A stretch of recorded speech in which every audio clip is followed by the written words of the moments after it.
Hello, ladies and gentlemen, Blank Check here, and looky what I brought with me. They released a new trailer for the 4th Equestria Girls movie, Legend of Everfree.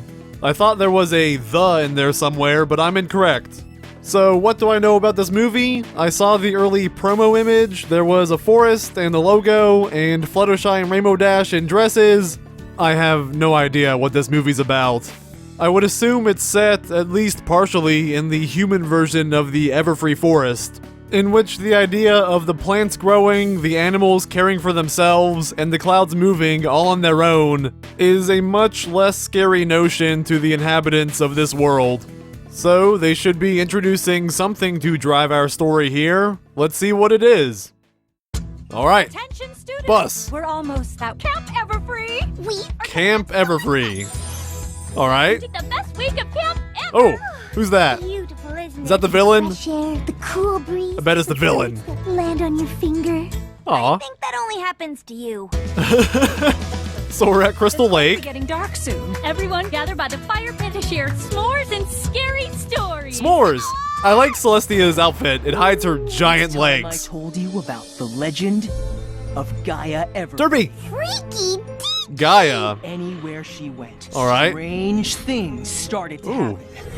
Ooh. Twilight. She looks like she has a bite to her. How is this possible? Alright. I don't think that line was in that scene. Magical abilities! Has anybody New seen magic. Rainbow Dash? Ooh. Wet hair, Applejack. Something Oh, at the snap. camp must be making this happen. Rarity has It's Gaia Everfree. force pushing abilities. Protecting my friends. Gaia Everfree. Aw. That got booted from Equestria. That's adorable. World. It's Gaia Everfree. That looks different. That looks different from behind than before. Save the day. Alright. We're trapped in the forest, got vines everywhere. Oh, someone get the magic conch. Things always happen to us. It's kind of what we do. Yeah, pretty much. October 1st to Netflix. Alright, one of those. I knew it wasn't coming to theaters. That's interesting. Friendship Games premiered on the channel, didn't it? And Rainbow Rocks had a limited theater release. I don't know if that's disconcerting or not. I need to watch this trailer again before I talk about it. There's a lot that happened. I might have missed a few things there. Alright, that was the premiere trailer for Legend of Everfree, the 4th Equestria Girls movie. Quick recap context of my feelings toward the other films. I still do not like the premise of Equestria Girls as a whole, but that does not prevent them from making good, even great things out of it. The first film met my expectations, the problem is they were not very high. Rainbow Rocks surprised me though, I thought it was great. It gave Sunset a solid redemption, the villains and conflict were better fleshed out, and generally speaking I think it improved on every aspect of the first film. Friendship Games I thought was pretty well done. It had the potential to be my favorite if they took the time to settle down the pacing and flesh out the character moments a bit more. Especially going deeper into the conflict between Sunset and Twilight, as well as adding substance to the Crystal Prep students. But on the whole, I had a good time with it. My first impression of this film, I feel like it may not live up to the previous two. At this point, I don't think the hook is as strong as Twilight visiting a new world, or Sunset being redeemed, or the introduction of the human Twilight Sparkle. And we'll see in the coming 2 months how confident Hasbro's marketing team feels about it. But this is just the first trailer, I could be completely wrong. This could end up being the best one yet. Or the worst.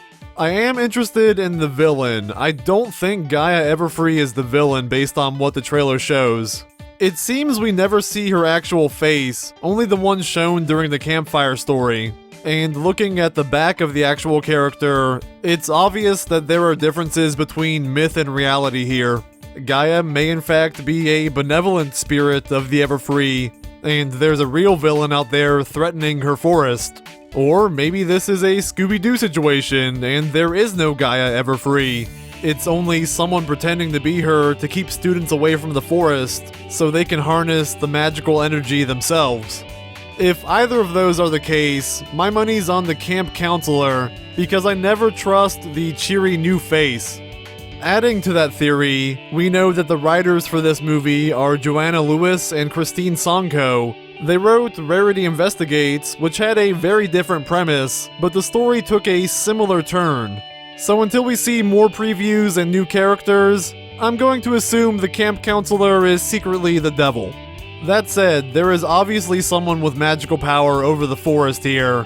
So right now, I do think she is real, but there may be some sort of misunderstanding or external force instead of an actual villain.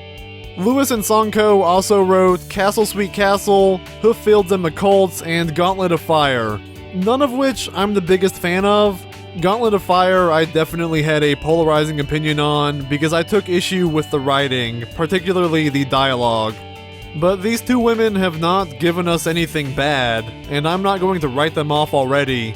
This film could have spectacular writing, it's way too early to tell. Hopefully we get some fun material from Celestia, Luna, and the background characters, and I would love to see some action scenes with the magical supercharge our main six get. I will forgive many things if I can see Fluttershy sick a herd of wild animals on the villain. I don't want to speculate too much more, the movie's over 2 months away. Hopefully, in the coming weeks, we'll see some fun animated shorts like we did for the other movies. But for now, thanks for watching everyone. Until next time, We are gonna have